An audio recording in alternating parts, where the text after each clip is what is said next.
మనం ఇంట్లో బద్ధకంగా ఉన్నా లేకపోతే ఇంకేమైనా పిచ్చి పిచ్చిగా మాట్లాడినా లేకపోతే రాజగుర్రం అంటే అప్పటి వరకు అద్భుతంగా ఉన్నటువంటి రాజగుర్రము ఒక్కసారి ఇట్లా కీయగానే గాడిదైపోతుందట.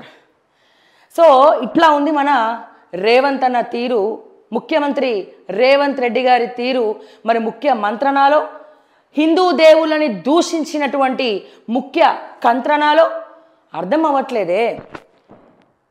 నిజంగా India is a secular country, కుల మత భేదాలు లేకుండా అందరూ కూడా సస్యశ్యామలంగా హిందూ ముస్లిం బాయ్ బాయ్ అనుకుంటూ అట్లాగే ప్రతి ఒక్క మతాన్ని కూడా కలుపుకపోతాం. అట్లాగే ఒకరి మతాన్ని ఒకరు దూషించుకోవద్దు, ఎవరి మతాన్ని వాళ్ళు గౌరవించినప్పుడే అది సెక్యులర్ కంట్రీ అవుతుంది. ముఖ్యమంత్రి స్థాయిలో ఉన్నటువంటి ముఖ్యమంత్రి రేవంత్ రెడ్డి గారు హిందూ దేవుళ్ళను ఉద్దేశిస్తూ పిచ్చి పిచ్చి వ్యాఖ్యలు చేయడం ఏంటి? ఇదే ఒక ముస్లిం దేవుణ్ణి మీరు అనగలుగుతారా? ఒక క్రిస్టియన్కి సంబంధించినటువంటి జీసస్ హల్లెలూయా అని మీరు అనగలుగుతారా? అంటే మీరు ఇంకా పదవిలో ఉంటారా, ఉండగలుగుతారా? ప్రతిసారి ప్రతి ఒక్కడికి కూడా ఫ్యాషన్ అయిపోయింది, హిందూ దేవుళ్ళను ఉద్దేశిస్తూ మాట్లాడడం ప్రతి ఒక్కడు కూడా ఫ్యాషన్ అయిపోయింది. ప్రతి ఒక్కరు కూడా ఫ్యాషన్ అయిపోయింది.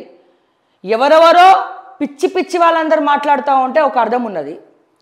ముఖ్యమంత్రి స్థాయిలో ఉన్న మీరే ఇలా మాట్లాడితే, మీరే ఒక హిందువు అయి ఉండి మీరు కూడా హిందూ దేవుళ్ళని పూజిస్తూ హిందువుల గురించి ఇలా మాట్లాడితే, ఇక హిందూ మతం పట్ల గౌరవం లేని వాళ్ళు ఇంకా విచ్చలవిడిగా మాట్లాడుతూ ఉంటారు. ఇప్పటికే సోషల్ మీడియా వేదికగా మతాలని దూషించడం, కులాలని దూషించడం, కులాలకు మతాలకు ఘర్షణ పెడుతూ ఈ మతం ఇంతే అని చెప్పి ఒక మత పరిధిలో ఉన్నటువంటి ఆడపిల్లల గురించి నీచాది నీచంగా మాట్లాడడం, భారతదేశ వ్యాప్తంగా లవ్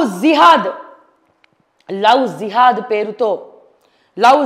పేరుతో బ్రాహ్మణ అమ్మాయిలకు 15 లక్షలు ఇస్తాం, వైశ్య అమ్మాయిలకు 13 లక్షలు ఇస్తాం, గౌడ యాదవ కమ్యూనిటీ ఇంకేమైనా బీసీ సామాజిక వర్గానికి సంబంధించినటువంటి అమ్మాయిలకు 10 లక్షలు ఇస్తాం, ఎస్టీ ఎస్సీ సంబంధించినటువంటి అమ్మాయిలకు 10 లక్షలు ఇస్తాం, 8 లక్షలు ఇస్తామని చెప్పి యువకులను కొంతమంది ఉగ్రవాదులు, ఉగ్రమూకలు టార్గెట్ చేసి లవ్ జిహాద్ ముసుగులో దింపినటువంటి తరుణం ఇది. ఎన్నెన్నో చూస్తున్నాం.